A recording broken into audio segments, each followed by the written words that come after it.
Hello, boys and girls. Today we are going to start the very important topic and the video. As you can see, ये ATR01 जो subject है इसमें बहुत सारी confusion रहती है स्टूडेंट्स को, तो इसीलिए मैंने सोचा कि मुझे ये वीडियो बनानी चाहिए क्योंकि बहुत ही ज़्यादा डाउट्स आते हैं इस वाले सब्जेक्ट को लेकर। आई डोंट नो क्यों समझ नहीं आता, बट दैट्स फाइन। मतलब मैं आपको बता दूंगी कि इसमें बेसिकली क्या क्या इश्यूज़ हैं, वो सारे इश्यूज शॉर्ट आउट होने वाले इस वाली वीडियो में, तो वीडियो को एंड तक देखना। और प्लीज़ मेरे चैनल को सब्सक्राइब करें अगर आपने चैनल अभी तक सब्सक्राइब नहीं किया है तो। यप्स, वीडियो को स्टार्ट करते हैं। So as you can see on the screen, दिसंबर 2018 का क्वेश्चन पेपर है, ओके। एंड यप्स, यहाँ पर आप देख सकते हो ATR01, that is a translation application oriented course. तो देखो बेसिकली क्या है ना, इस वाले में स्टूडेंट्स के क्या क्या डाउट्स आते हैं, पहले तो वो ये देखते हैं। स्टूडेंट्स के डाउट्स ये आते हैं कि मैम हमारे पास हिंदी में हमारा मीडियम है, हमारा मीडियम हिंदी है, हमारे पास सारे सब्जेक्ट्स हिंदी में, बट ये जो सब्जेक्ट है इसका हमें समझ नहीं आ रहा, इसका हमें क्या करना है, इसको हमें हिंदी में करके आना है या हमें इंग्लिश में करके आना है, ठीक है। तो ये वाला डाउट बहुत आता है। और बाकी फिर पेपर के टाइम पर भी, मैम हमारा मीडियम हिंदी है या फिर हमारा मीडियम इंग्लिश है, हमें समझ नहीं आ रहा हमें क्या करना है। असाइनमेंट के टाइम पर भी सेम यही डाउट्स रहते हैं। तो आज इन सारे क्वेश्चंस पर हम डिस्कस करने वाले हैं और होप सो आपको वीडियो बहुत अच्छा लगेगा और आपको सारे जो भी आंसर्स हैं वो मिल जाएंगे। बट अगर स्टिल आपके पास कोई भी आंसर रह जाता है तो आप मुझे कमेंट बॉक्स में बताइए। Make sure I will just give you feedback, okay. तो देखो इस टाइप मैं पहले क्वेश्चन पेपर डिस्कस करती हूँ कि किस टाइप का क्वेश्चन पेपर आता है। देखो इसमें क्या है, मैक्सिमम मार्क्स 100, तो 100 मार्क्स का पेपर आता है और इसमें आपको टाइम 3 आवर्स मिलता है, ठीक है ना। 3 घंटे में आपको 100 मार्क्स का पेपर है जो अटेम्प्ट करना होता है। ऑल क्वेश्चंस आर कंपलसरी, जितने भी क्वेश्चंस हैं सारे कंपलसरी, आपको सारे क्वेश्चंस करने होते हैं, ठीक है। अब देखो, अब आप देख रहे होंगे यहाँ पे जो क्वेश्चन नंबर 1 है, इस पर क्या लिखा हुआ है, translate the following passage into English, okay. And second में बी में लिखा हुआ है इनटू हिंदी। समझ में आया? तो इसमें दो, यहाँ पर क्या बोला है, ट्रांसलेट द फॉलोइंग पैसेज। तो ए वाला है जो बोला गया है ना, ए वाला पैसेज है उसको इनटू इंग्लिश कन्वर्ट करना है और जो बी वाला पैसेज है उसको हिंदी में करना है। तो अब सुनो मेरी बात, अगर आपके पास सारे सब्जेक्ट्स जो भी हैं, जितने भी आपके पास और जितने भी सब्जेक्ट्स हैं ना, अगर वो सारे आपके पास हिंदी में हैं, ठीक है। अब आपके पास सारे सब्जेक्ट्स हिंदी में हैं, आप क्वेश्चन पेपर है आपके पास ये वाला, आप पेपर देने गए हो, तो आप ये कंफ्यूज ना हो कि आपको ये हिंदी में करना है कि इंग्लिश में करना है, क्योंकि इसमें डायरेक्ट खुद ने ही क्वेश्चन ने ही बता दिया है कि आपको जो पहला वाला है ना, ए वाला, वो आपको इंग्लिश में कन्वर्ट करना है। देख लो ये लिखा हुआ है यहाँ पर, क्या लिखा है, ट्रांसलेट द फॉलोइंग पैसेज, जो पैसेज है उसको ट्रांसलेट करना है इनटू इंग्लिश। कौन से वाले को, ए वाले को इनटू इंग्लिश करना है एंड जो बी वाला है उसको हिंदी में करना है। तो ये मैटर करता ही नहीं है बिल्कुल भी कि आपने सब्जेक्ट स्ट्रीम कौन, आई मीन सॉरी, आपने मीडियम कौन सा चूज़ किया हुआ है।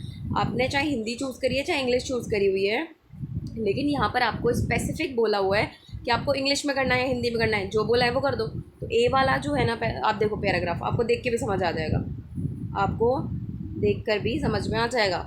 देखो यहाँ पर ये जो है ना, ए वाला, ये हिंदी में दे रखा है पूरा वाला पैसेज, ठीक है, हिंदी में दिया हुआ है ये पैसेज। तो आप इसको हिंदी में थोड़ी ना कर सकते हो क्योंकि हिंदी में तो दिया ही हुआ है, तो कॉमन सेंस है आप इसको इंग्लिश में कन्वर्ट करोगे।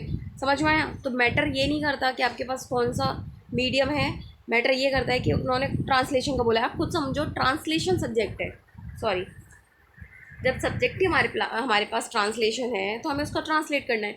तो जो इंग्लिश में लिखा हुआ है उसको हिंदी में करना है और जो हिंदी में लिखा हुआ है उसको इंग्लिश में करना है। समझ में आया?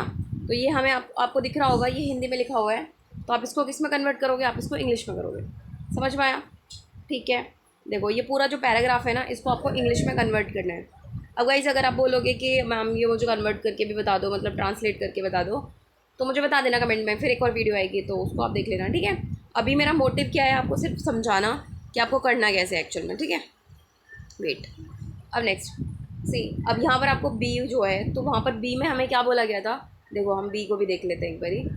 सी, देखो हमें बी में क्या बोला है कि देखो बी को क्या बोला है, देखो यहाँ पर भी देखो, बी इंटू हिंदी, मतलब कि बी में जो कन्वर्जन करना है, जो ट्रांसलेट करना है वो हिंदी में करना है। ए वाला आपको इंग्लिश में करना था पैराग्राफ, ठीक है, और बी वाला किस में करना है, हिंदी में करना है।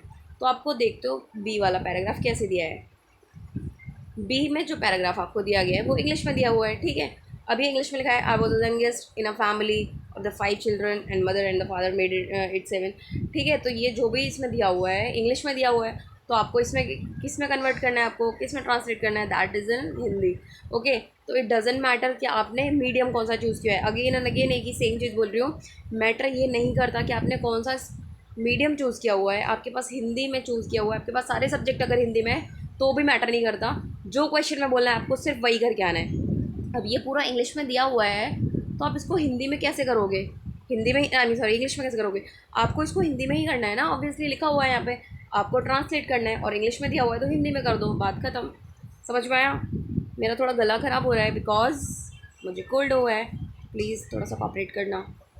आवाज़ गंदी हो लग रही है तो भी सुन लेना। नेक्स्ट देखो, क्वेश्चन नंबर सेकंड जो लिखा हुआ है उसमें लिखा है translate the following into Hindi और इंग्लिश। ठीक है, अब इसमें क्या बोला हुआ है कि इसको हिंदी में करो या इंग्लिश में करो। ठीक है ना, ऑब्लिक देखिए लिखा हुआ है। अब देखो, आपको इंग्लिश समझ नहीं आ रही तो आप हिंदी में पढ़ लो। निम्नलिखित का अनुवाद हिंदी या फिर अंग्रेजी में कीजिए। ठीक है, अब ये बोला है, अब समझते हैं क्या है। अब जो पहला वाला है कॉमन सेंस लगाना, ये किस में लिखा हुआ है, कौन सी लैंग्वेज है, इंग्लिश लैंग्वेज है ना, फर्स्ट वाले की, ए वाले की लैंग्वेज कौन सी, इंग्लिश।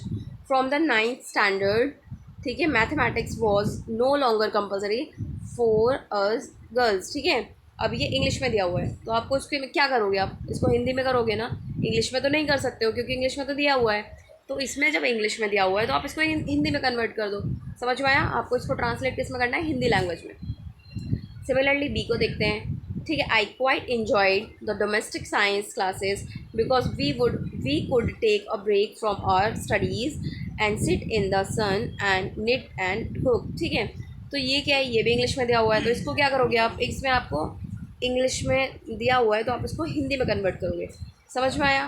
ठीक है, तो यहाँ पर आपको सोचना ही नहीं है कि आपके पास मीडियम कौन सा है, कोई सा भी मीडियम हो, मैटर ही नहीं करता। ठीक है, अब थर्ड देखते हैं।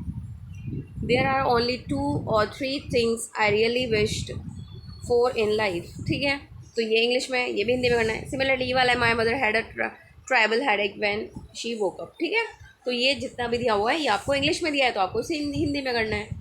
अब आपको ये चीज़ समझ में आ गई। अब आप देखो एफ़ वाला, एफ में क्या दिया है, पिताजी और ताऊजी की शक्लें परस्पर मिलती हैं।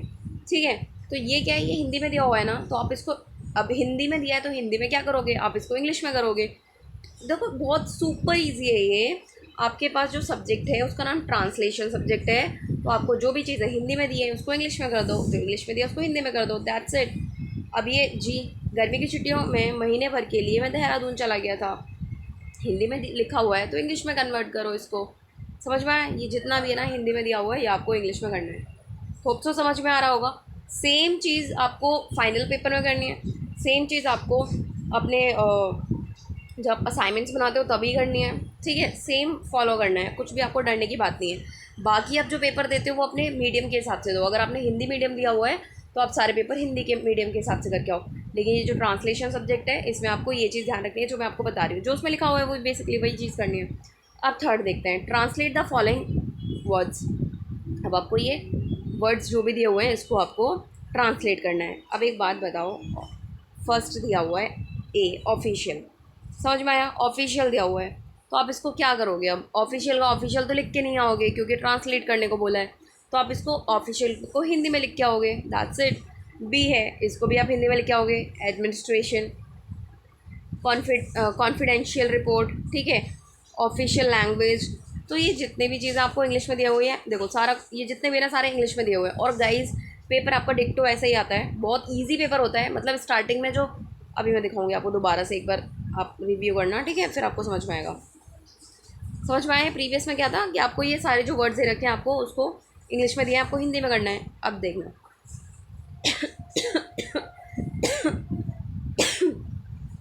Sorry, I am sorry. ठीक है, तो यहाँ पे fourth one, right short notes on any 4 of the following. ठीक है, आपको इसमें राइट शॉर्ट नोट लिखना है किन्हीं 4 पर। तो निम्नलिखित में से किन्हीं 4 पर संक्षिप्त टिप्पणियाँ लिखिए। अब देखना आप इसमें, यहाँ से आपका मैटर शुरू होता है। अब आप बोलोगे यहाँ क्या करना है हमें, देखो वहाँ पर तो आपको ऑलरेडी बोला हुआ था, अब यहाँ पर है प्रॉब्लम आपके लिए थोड़ी सी। ठीक है, यहाँ पर आपको इंग्लिश में करना है या हिंदी में करना है। अब मेरी बात ध्यान से सुनना, अगर आपने जो स्ट्रीम चूज़ कर, नॉट स्ट्रीम, आपका अगर मीडियम हिंदी है तो आप ये जो लास्ट वाला क्वेश्चन करके आओगे ना, जिसमें लिखा हुआ है डायलेक्ट और ठीक है ना, और बोलियाँ, ठीक है। अब आपने हिंदी चूज़ किया हुआ है तो इसको हिंदी में ही करके आना, समझ में आया। देखो स्टैंडर्ड लैंग्वेज, अभी एक और चीज़ देखो, स्टैंडर्ड लैंग्वेज भी लिखा हुआ है और मानक भाषा भी लिखा हुआ है। तो आप इसको अब सोच रहे हो कि आपको जो लिखना है वो किस में लिखना है, टिप्पणी किस में करनी है, ठीक है, या फिर किस आई मीन आपको इंग्लिश लैंग्वेज यूज़ करनी है या हिंदी। तो फिर से दोबारा बोलती हूँ, अगर आपने मीडियम हिंदी लिया हुआ है तो आप मानक भाषा मतलब हिंदी यूज़ करके आओ, और आपने इंग्लिश लिया हुआ है तो आप इंग्लिश यूज़ करके आओ। समझ में आया, समझ में आया ना। बट अगर आप बिल्कुल ही फंस चुके हो और आपको लगता है कि आपने इंग्लिश में पढ़ाई करी हुई है, तो गाइज़ मैं आपको फाइनली एक मतलब स्टेटमेंट दे रही हूँ, और दैट्स रियली ट्रू।